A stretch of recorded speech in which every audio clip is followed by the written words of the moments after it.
The ultimatum and hidden preparations. Ambassador Elena Vasquez stood in the grand chamber of the Galactic Council station, her human frame dwarfed by the massive alien architecture around her. The station orbited the gas giant Kepler 1649, its crystalline walls pulsing with bioluminescent patterns that hurt human eyes to look at directly. She had been summoning to this meeting with less than 24 hours' notice, and she already suspected it would not go well. The council chamber itself was a testament to alien arrogance. 12 massive platforms floated in a perfect circle, each one designed for a different alien species. At the center was a small platform barely large enough for 2 humans to stand on. The message was clear. Humanity was small, insignificant, and existed only at the pleasure of their alien overlords. High Chancellor Zextar was the first to speak. The Zephyrin leader stood nearly 9 feet tall, his scaled hide shifting between deep purple and silver as his mood changed. 4 arms gestured dramatically as he addressed Elena, his voice carrying the authority of someone who had never been challenged. Human representative. Zextar's voice resonated through the chamber's translation systems. The Galactic Council has reached a decision regarding your species' presence in the Andromeda sector. You will evacuate all colonies, mining operations, and military installations within 60 standard rotations. This is not a negotiation. Elena kept her expression neutral despite the shock. The Andromeda sector contained 12 human colonies with over 8 million people, plus the largest dark matter refineries humanity had ever built. High Chancellor, with respect, our people have lived in that sector for over 40 years. These are established communities with families, schools, and irrelevant, interrupted Councillor Vrex, an insectoid creature whose mandibles clicked rapidly when agitated. The Andromeda sector contains dark matter deposits far too dangerous for a primitive species to handle.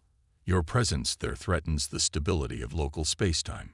Captain Marcus Chen, the Lena's military attaché, stepped forward slightly. He was a veteran of 3 border conflicts and had never backed down from a fight, but even he felt small in this chamber. Counselor, our safety records are exemplary. We've been mining dark matter for decades without incident. A sound that might have been laughter came from Counselor Thys, a crystalline being whose body refracted light in disturbing ways. Decades. We have been harvesting dark matter for millennia. Your species has barely learned to walk among the stars, yet you presume to handle forces that could unravel reality itself. High Chancellor Zextar raised one of his 4 arms for silence. The decision is final. Humanity will evacuate the Andromeda sector. Those who comply will be relocated to designated agricultural worlds in the Outer Rim, where they can grow food for the more advanced species. Those who resist. He paused, his scales shifting to a deep red color. Those who resist will be considered hostile and dealt with accordingly. Elena's jaw tightened, and if we refuse to abandon our lawful colonies, then you will learn why the Zephyrin Council has maintained peace in this galaxy for over 2,000 years. Zextar replied coldly. We have assembled a correction fleet of 500 warships. Your entire military consists of perhaps 50 vessels, most of which are glorified cargo haulers with weapons attached. The mathematics of your situation should be clear even to a primitive species. The dismissal was clear. As Elena and Marcus were escorted from the chamber, Elena activated a secure transmitter hidden in her diplomatic badge. The message she sent was simple, 3 words that would change the course of galactic history. Execute Project Eclipse. Back on Earth, Dr. Sarah Kim received Elena's coded message in her laboratory, buried 3 miles beneath the Colorado mountains. Sarah was a brilliant physicist who had spent the last 15 years working on humanity's most classified project. She was also one of only 12 people in the galaxy who knew the truth about humanity's real military capabilities. Sarah walked quickly through the underground facilities corridors, past laboratories where scientists worked on technologies that would seem like magic to the Galactic Council. She entered the command center where Admiral James Rodriguez was waiting. James was a quiet man in his 60s who had overseen the construction of humanity's secret fleet. "Sarah," James said as she entered, "we just received Ambassador Vasquez's signal. How long do we need?" "The Eclipse fleet has been ready for 6 months," Sarah replied, pulling up holographic displays that showed ship positions throughout the solar system. "All 25 vessels are fully operational and crewed. We can deploy them within 4 hours." James studied the display. Each ship represented 15 years of research and development, using technology based on dark matter manipulation that was centuries ahead of anything the Galactic Council possessed. The irony was perfect. The Council wanted to remove humanity from the Andromeda sector because they thought humans couldn't safely handle dark matter, but humanity had actually mastered dark matter technology to a degree that would terrify their alien overlords. "Admiral," Sarah continued, "there's something else. Our deep space sensors have detected the Council's correction fleet. They're assembling near the Rigel system, just as our intelligence predicted." James smiled grimly. 500 ships, just like they threatened. How many do they expect us to field against them? Based on their intelligence reports, they think we can muster maybe 30 vessels. They have no idea about the Eclipse fleet's existence. The Eclipse fleet was humanity's greatest secret. For 15 years, while maintaining diplomatic relations with the Galactic Council and appearing to be a minor spacefaring species, humanity had been developing technology that made Council vessels look like wooden sailing ships. Each Eclipse-class warship could exist in multiple dimensions simultaneously, making them nearly impossible to target. Their weapons could manipulate matter at the quantum level, and their defenses could bend spacetime itself. In the Andromeda sector, Colony Administrator David Park was coordinating the evacuation efforts while secretly preparing for what was to come. David had been governing the largest human colony in the sector for 8 years, and he refused to abandon the millions of people who called this place home. "Sir," his communications officer reported, "we're receiving evacuation requests from 12 colonies. 8 million people are asking for transport off-world." David looked out at the sprawling city beyond his office windows. New Geneva was a beautiful place, with architecture that blended human design with the unique properties of this world's crystalline formations. Children played in parks while their parents worked in the dark matter refineries that had made this sector so valuable. The thought of abandoning it all made his stomach turn. "Tell them to remain calm," David ordered. "The evacuation is proceeding on schedule." What he didn't say was that the evacuation was mostly for show. The real plan was far more ambitious. Hidden in asteroid fields throughout the Andromeda sector, construction crews were putting finishing touches on defensive platforms that the Council would never see coming. These platforms used the same technology as the Eclipse fleet, existing in a quantum state that made them invisible to Council sensors. Lieutenant Colonel Maria Santos was aboard one of these hidden platforms, running final systems checks. Maria was a combat engineer who had helped design the quantum stealth systems that made Project Eclipse possible. Her platform alone had enough firepower to destroy a dozen Council warships, and there were 47 identical platforms scattered throughout the sector. All systems green, Maria reported to the hidden command network. Quantum generators at full power, weapons charged, stealth fields active. "We're invisible and ready."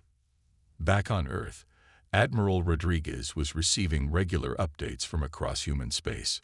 The Council expected humanity to either comply with their demands or put up a token resistance before being crushed. They had no idea that humanity had been preparing for this confrontation for over a decade. "Admiral," Dr. Kim announced, "we're receiving word from our deep space monitoring stations. The Council fleet is moving toward the Andromeda sector.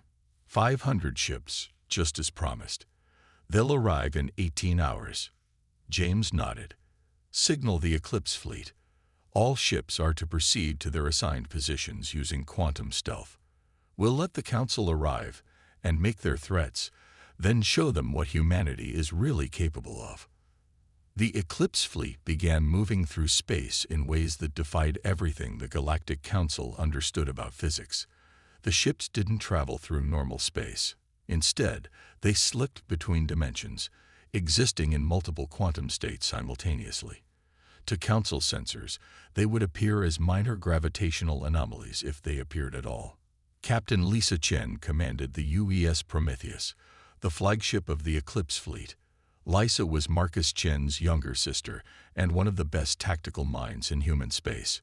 She had trained for this moment for 8 years, studying every aspect of Council military doctrine and technology. Captain, her science officer reported, all fleet ships are in position.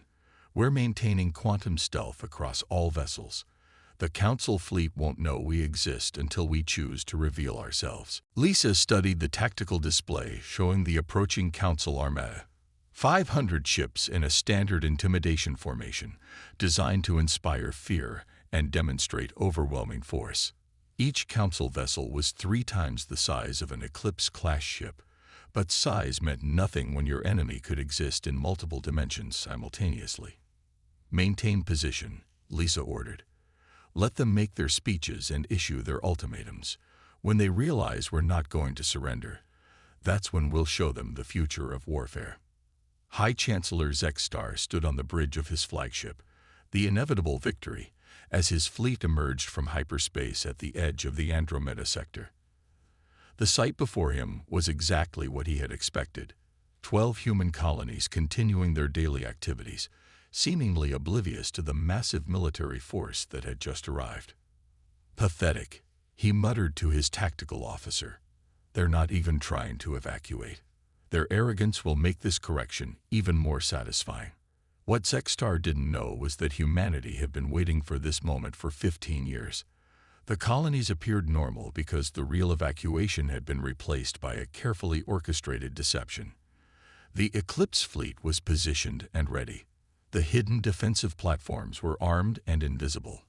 And in a few hours, the Galactic Council was about to discover that they had seriously underestimated the species they thought they could bully into submission. The battle that changed everything. High Chancellor Zexstar transmitted his ultimatum across all frequencies as his fleet of 500 warships took position around the human colonies. The sight was meant to be overwhelming.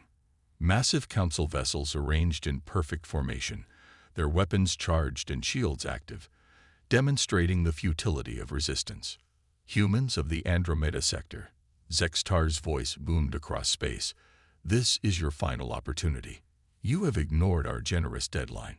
You will now surrender immediately and prepare for relocation, or face the consequences of defying the Galactic Council. Colony Administrator David Park responded from New Geneva's Communications Center, his voice steady despite the impossible odds arrayed against his people. High Chancellor, we are civilians trying to live our lives in peace. We have committed no crimes and threaten no one. We will not abandon our homes. Then you have chosen death. Zexstar replied coldly. All vessels, prepare for bombardment operations. Make it swift but thorough. We want survivors for the work camps. What happened next changed everything humanity thought they knew about warfare. Space itself seemed to ripple around the Council fleet as reality began to bend in ways that their sensors couldn't comprehend. Gravitational anomalies appeared throughout their formation, but their instruments couldn't identify the source. Warning alarms began sounding on Council bridges as their quantum sensors detected impossible energy signatures. Sir, Zexstar's science officer reported in confusion, we're reading massive quantum disturbances throughout the sector, but I can't identify what's causing them. Explain, Zexstar demanded, his scales shifting to an alarmed orange color. The readings suggest large masses existing in multiple dimensional states simultaneously, the officer replied, his voice betraying his bewilderment. But that's impossible. No known technology can achieve stable multi-dimensional existence. That's when Captain Lisa Chen decided it was time for humanity to reveal its true face to the galaxy. All Eclipse fleet vessels, she transmitted on the secure quantum channel. Drop stealth and engage. Show them what real technology looks like. Across the Andromeda sector, 25 human warships began materializing out of nothing. They didn't emerge from hyperspace or drop cloak in any way the Council could understand. Instead, They simply began existing, as if reality itself was deciding they should be there. The Eclipse-class vessels looked nothing like traditional human ships. They were sleek, organic curves that seemed to flow like liquid metal, their hulls absorbing light rather than reflecting it. Strange patterns rippled across their surfaces as they shifted between dimensions, making them difficult to look at directly.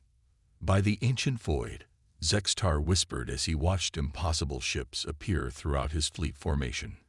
"What are those things?" His tactical officer was frantically scanning the human vessels. "Sir, I can't get solid readings on them. They're existing in at least 4 dimensions simultaneously. Our weapons systems can't achieve target lock." "How many ships?" Zextar demanded. 25, sir, but their quantum signatures suggest they're using technology at least 3 centuries beyond our current capabilities. Captain Lisa Chen opened a communication channel that reached every council vessel simultaneously. "High Chancellor Zextar, I am Captain Lisa Chen of the Human Eclipse Fleet. You came here expecting to find a primitive species with basic technology. You were mistaken. The UEA's Prometheus moved through space in ways that violated everything the Council knew about physics.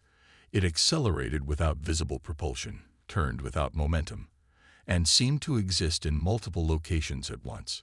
The other Eclipse vessels moved in perfect coordination, their quantum-linked systems allowing them to share information instantaneously across dimensional barriers." "Impossible." Counselor Vrex transmitted from his own flagship. "Humans are barely capable of interstellar travel. These readings must be sensor malfunctions." Lieutenant Colonel Maria Santos chose that moment to activate the hidden defensive platforms scattered throughout the sector. 47 weapons platforms materialized from quantum stealth, surrounding the Council fleet from every direction. Each platform was small compared to the massive Council warships, but their energy signatures were unlike anything in the galactic database. "Sir," Zextar's weapons officer reported in growing panic, "we're completely surrounded. 60+ unknown contacts, all emitting energy signatures that our computers can't classify." Zextar's mind raced as he tried to process what was happening. The humans had somehow hidden an entire fleet using technology that shouldn't exist. They had built weapons platforms that could remain invisible while operating in normal space, and their ships were moving in ways that suggested they had mastered dimensional manipulation on a scale the Council had never imagined possible. "All vessels," Zextar ordered, "open fire. Destroy everything with a human signature." The Council fleet opened fire with everything they had. Plasma cannons that could melt continents, quantum torpedoes that could destabilize matter at the molecular level, energy beams that could slice through space stations like paper. 500 warships unleashed their full firepower on the human vessels. Every shot passed harmlessly through empty space. The Eclipse fleet had shifted into a quantum state that made them exist between dimensions. Council weapons could only affect matter in normal space, but the human ships were no longer entirely in normal space. They existed in a state of quantum superposition that made them untouchable, while still allowing them to affect the physical universe. "Direct hits on all targets," the weapons officer reported in confusion. "But sir, there's no damage. It's like we're shooting at ghosts." Captain Chen decided it was time to demonstrate what advanced technology could actually accomplish. "All vessels, weapons free. Show them how this is done properly." The Eclipse fleet's weapons were based on dark matter manipulation technology that humanity had developed in secret. Instead of conventional energy beams or projectiles, they fired streams of exotic matter that could rewrite the fundamental laws of physics in localized areas. The first Council warship to be targeted simply ceased to exist. It didn't explode or break apart. It was there one moment and gone the next, as if the universe had decided it had never been built. "What happened to the Relentless?" Zextar demanded as one of his escort vessels vanished from sensors entirely. "Sir, I don't know. The ship was there, then it wasn't. No debris, no energy signature, no trace that it ever existed." The Eclipse fleet continued its demonstration. Council vessels weren't destroyed in conventional terms. They were edited out of reality by weapons that could manipulate the quantum foam that underlies all existence. Some ships had their molecular bonds disrupted, causing them to dissolve into component atoms. Others were shifted into pocket dimensions, where they would exist forever, but could never affect normal space again. Admiral Rodriguez watched the battle from his command center deep beneath Earth. The tactical displays showed Council ships disappearing at a rate of approximately one vessel every 30 seconds. The Eclipse fleet was methodically working through the enemy formation without taking any damage in return. "Sarah," he said to Dr. Kim, "how long until they realize they can't win?" Based on psychological profiles of Council leadership, Sarah replied while monitoring the quantum battlefield, "I estimate another 12 minutes before they attempt to retreat." The Zephyrin military doctrine doesn't include provisions for facing superior technology. She was wrong.